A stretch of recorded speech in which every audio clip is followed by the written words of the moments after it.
Hello YouTube, Guacamole here, and today we're going to be doing a movie review on Tron Ares.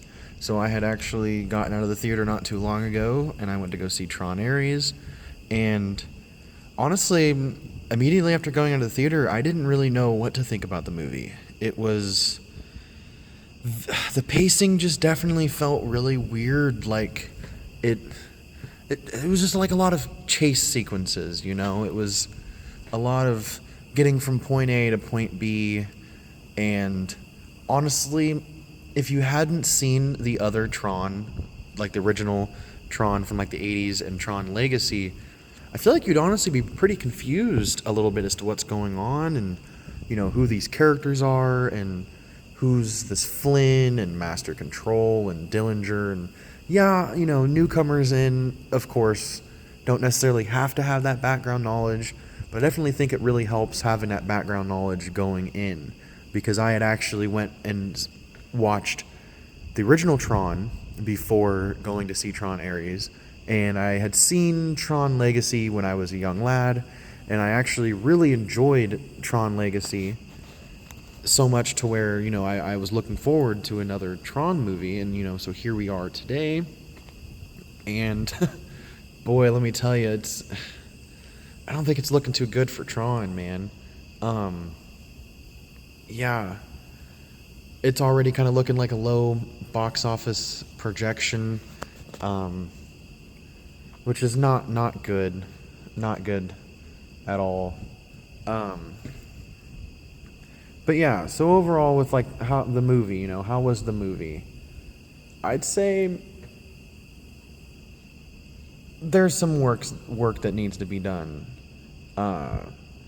Especially when it comes to just what is the idea of Tron?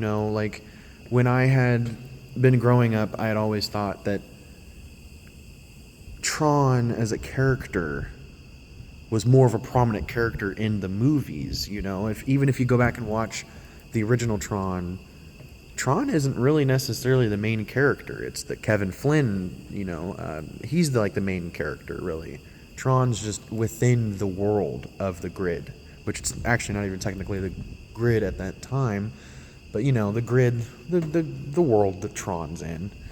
But anyway, yeah, I was always thinking that like Tron was this main character, but he really honestly isn't. And so that's weird, going back and watching the originals and kind of realizing that that's what Tron is. Actually, I have some notes here.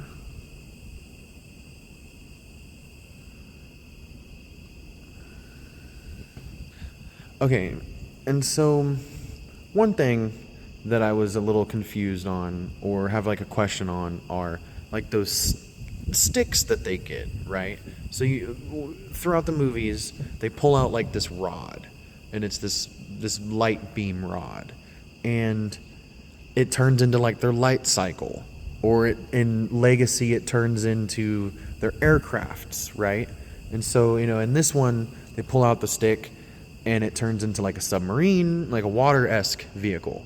And so I was just wondering, like, does that stick just let you turn it into anything you want? Like, oh, I'm feeling bike, so bike. Oh, I'm feeling helicopter, helicopter. I'm feeling watercraft, watercraft, So I was just kind of wondering about like what that whole deal is about.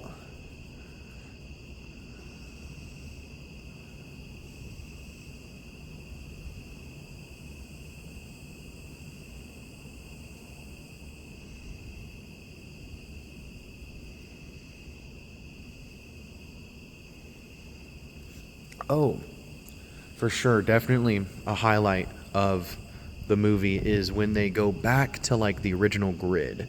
So there's a scene in the movie where Ares goes back to, not really like back, but he has to visit Kevin Flynn, and he goes into like the grid, but he's like transported into like the original 1980s Tron.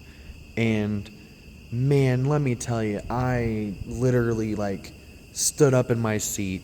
I stopped everything, just eyes glued to the screen, because that's what really drew me in, was seeing, not, I don't want to say like nostalgia, but just, like the love of, oh, okay, I think this person understands Tron, and they have an eye. It was really cool just seeing the original designs of like the 1980s Tron, but put to today's technology.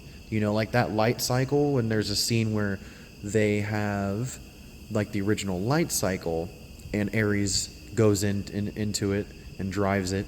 And I mean, that light cycle literally looks just straight out of the 80s, but like a little bit of today's graphics. You know what I mean? Like, just straight up, like, it's just beautiful. It's like literally remastering the 80s version, but with like 4K graphics of today, So versus like in Tron Legacy, it felt like way over the top of, oh, look at, this ain't your daddy's Tron, this ain't what you remembered. It might be what you thought you remembered, but this is Tron Legacy. Definitely isn't. I was gonna say isn't Tron, but it is Tron. But just seeing the way that they had done it in this new one, where they went back to the like original game board and grid. I keep on calling it grid, but the original grid isn't called grid. They create the grid in Legacy. It's a whole thing. But anyway, I still feel like I haven't even really gotten to even really talking about the movie itself, because there's just not much really to say, man. Like, which is crazy and sad, because like I've had a lot, not necessarily like a lot of time, but a lot of time to think about it. And I just think I'm more disappointed in that it didn't really necessarily continue the story of Legacy. There were characters like, I think his name's Sam Flynn, or however, Kevin Flynn's son wasn't in the movie at all. The Korra, the ISOs, that stuff is completely dropped from Legacy. Yeah, just loose threads that they don't really tie up in this one, and they leave it with a cliffhanger in a sense, with the post-credit scene, because the Evan Peters character Dillinger, which is like the grandson of the like original antagonists in the original, the grandson Dillinger he transports himself with the machine into the grid, and now he's like he's stuck, not necessarily trapped. I mean, he wanted to put himself there, so is he really trapped? But he's like trapped within the grid, and now it's only to lead to interpretation that he's gonna rule that world and rise that up to his image, and be the villain, main villain for the third one, even though he was still technically the main villain for this one. But and it was actually cool because he at the end he picked up his disc, and he had changed he'd put on like a suit, like how when he like had put on like a suit, and the holographic suit, or however, like popped up as like Sark's suit from the original Tron movie. So it was like as if he's gonna be the new Sark. So I thought that was pretty cool. I definitely caught that cameo, or not really cameo, but like Easter egg. I had caught that, and I was like, oh, that's Sark's like outfit. So that's cool. I like that. And then also kind of speaking on like Easter eggs, there was a Alan Dumont recycling Easter egg, which honestly was the only reference to Tron or Alan I had caught in the film, was that there was like a recycling bin, and on it said like Dumont Recycling. So maybe Alan owns a recycling thing, but don't get any Tron in Tron. which is really weird. Yeah. But basically, yeah, it's like they need to get this MacGuffin, like always, that can basically manifest the programs into our real world. And Dillinger wants to get that, right? The bad guy wants to get that.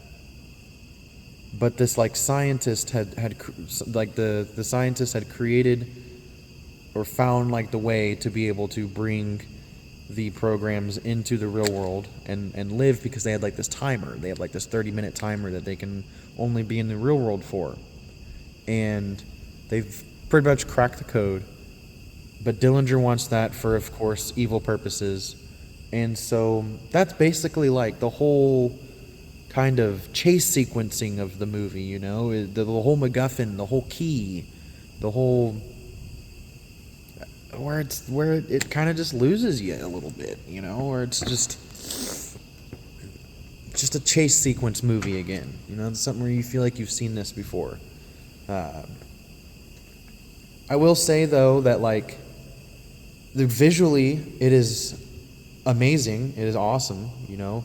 The few scenes that you do really honestly get of actual Tron, like Troning, of them using, like, their discs and doing battle and de-resing and stuff, you know, the few moments you do get of those, of course, looks amazing and is awesome and is cool, but they're just so very few and far between that it honestly kind of leaves you wishing and looking for more, you know? And that's where part of me really believes that we really just need like a true Tron movie, whether or not like as like a prequel, where it is like the story of Tron, even though technically even in that first one, that is kind of the story of Tron.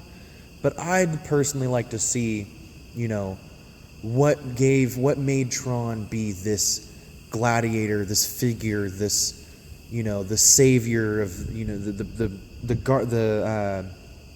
what is it? The gladiator of the games, you know, the player for the users, you know. I want that story. And I don't know if we're ever going to get that, to be honest. You'd think that, yeah. I would think that that's the direction they would go if this next movie doesn't work out. But who knows? And, yeah. Well, I think that might honestly be all that I have to say about Tron Ares.